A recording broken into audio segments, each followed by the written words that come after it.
The relentless tapping of the keyboard was the only sound in the otherwise silent house.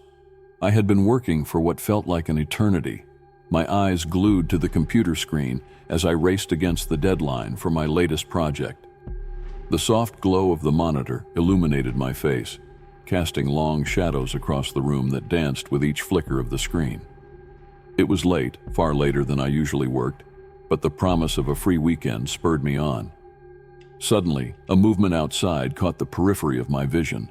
A fleeting shadow, so quick and so subtle, I almost convinced myself I had imagined it. But the unease it stirred within me was undeniable.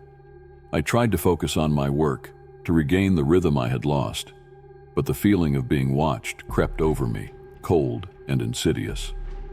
With a sigh, I pushed my chair back and stood, stretching my cramped muscles. Probably just a raccoon, I muttered to myself, trying to dispel the growing tension. Yet curiosity, mingled with an inexplicable dread, pulled me towards the window. I parted the curtain slowly, peering into the darkness that enveloped my front yard.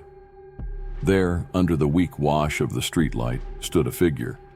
It was a man, his features obscured by the shadows, motionless as if carved from stone. He was looking directly at my house, his posture eerily still. A chill ran down my spine, and 1,000 questions raced through my mind. Who was he? What did he want? The rational part of my brain suggested he might simply be lost, but the timing, the isolation of my home, and the fixed intensity of his gaze suggested otherwise. Compelled by a mixture of fear and the need for answers, I decided to confront the stranger. I made my way downstairs, each step heavy with apprehension. As I approached the front door, my heart pounded against my ribcage, a frantic drumbeat in the quiet of the night. Leaning forward, I whispered through the closed door, "Can I help you?" My voice was steadier than I felt, but there was no reply. Only the sound of my own breathing filled the air, heavy and loud in the tense silence. Frustration mingled with my fear. This is ridiculous, I thought. Summoning every ounce of courage, I opened the door just enough to speak, keeping the chain latched. "Look, it's late. If you need help, I can call someone for you, but you can't just stand out here." The man remained silent, his face shadowed and unreadable. Then, slowly, he lifted his head, and I caught a glimpse of his eyes. They were piercing, intense, seeming to look right through me. It was as if he was searching for something or someone inside my house rather than at me. His silence was unnerving, more so than if he had spoken. "I'm going to call the police if you don't leave," I warned, though my voice betrayed a hint of the fear I was feeling. Still, he said nothing. After a long moment, he turned and walked away, melting into the night as silently as he had appeared. I watched him go, my heart still racing, and closed the door with a shaky hand. As I locked the door, I couldn't shake the feeling of unease that clung to me, a cold dread that I couldn't quite explain. I made my way back to my office, trying to focus on the work I had left unfinished. But the image of the man at my window lingered in my mind, a shadow that refused to be dispelled by the light of my computer screen. The eerie silence that followed the stranger's departure did little to calm my frayed nerves. I tried to focus on my work, but the words on the screen blurred into meaningless shapes. My mind kept replaying the encounter, each time inventing a new, more sinister motive for the man's presence. It was in this state of heightened anxiety that the sudden, violent knocking on my front door jolted me from my chair, a visceral punch to the gut. The sound was not that of a visitor, but an aggressor. It reverberated through the quiet house, each knock a hammer strike to my sanity. My initial fear transformed into anger. How dare this person, this intruder, disrupt my peace, threaten my safety? With a mix of rage and dread, I stormed downstairs, determined to end this once and for all. "This is my home," I muttered to myself, a feeble attempt to bolster my courage.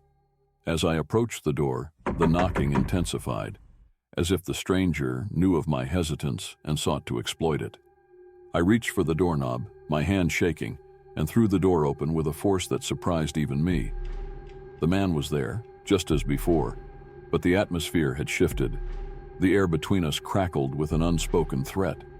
His face was partially hidden in the shadows, but I could see the gleam of his eyes, cold and calculating. "What do you want?" I demanded, my voice stronger than I felt. The man's response was to simply stand there, his silence more unsettling than any words could be. Then, slowly, almost casually, his gaze shifted, looking past me into the house.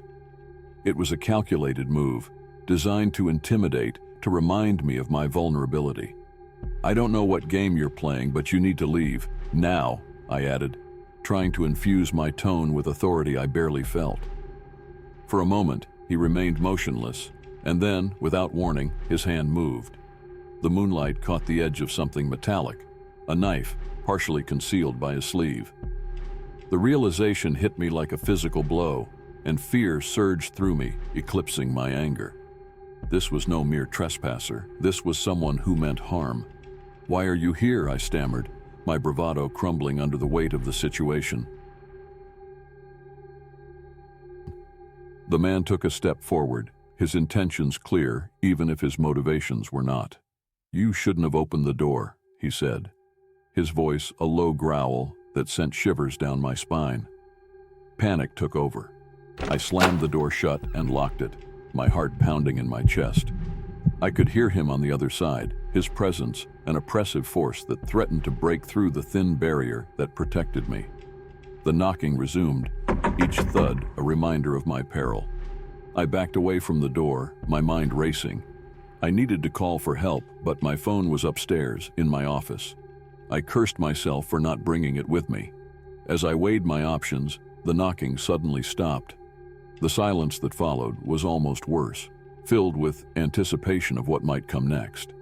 I strained my ears, listening for any sound, any indication of his movements. But there was nothing. Only the pounding of my own heart broke the silence. Minutes passed, or maybe it was seconds. Time had lost all meaning. Then, without warning, a voice came from the other side of the door. "You can't hide forever," he said, a taunt that chilled me to the bone. I realized then that I wasn't dealing with a mere intruder. This was someone who enjoyed the fear he instilled, someone who saw this as a game, and I was the unwilling participant. Gathering what little courage I had left, I shouted back, "The police are on their way. You won't get away with this." It was a bluff, and we both knew it. But it was all I had. I waited, breath held, for his response, but there was none. After what felt like an eternity, I dared to look through the peephole. The porch was empty. He had vanished into the night, leaving me with a pounding heart and a mind filled with dread. The threat might have receded, but the fear, the violation of my safety, lingered. I knew then that this night would haunt me, a shadow that would never fully recede long after the dawn broke.